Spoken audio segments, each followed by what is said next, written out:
I was terrible at saving before. I would always, you'd get a couple $100 in your savings account, and then all of a sudden you're like, "Ooh, I could buy that," and you buy it, and then it's gone, and you tell yourself you're going to replace it, and you don't really, and all of a sudden nothing's there.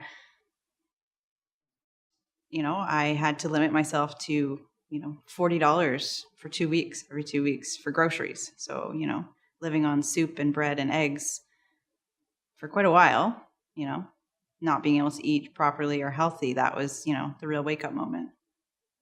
If I needed to be able to travel, I needed to be able to save for my retirement. You're 30 years old, you start thinking on the other end of things all of a sudden. I needed to be able to be successful at it. I would love to take that train across Canada with the clear ceilings on it and see Canada in full. I haven't even hit every province yet, even though I've, lived in Canada my whole life.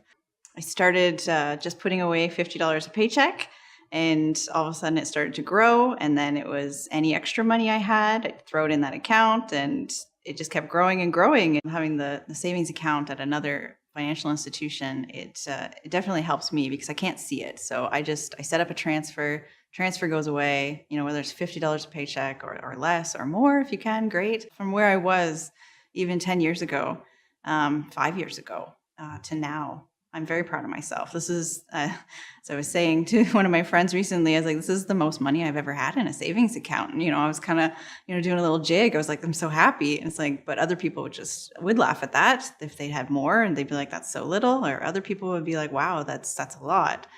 For me, it made me quite happy to know that I had that amount in one account sitting there. I was very happy.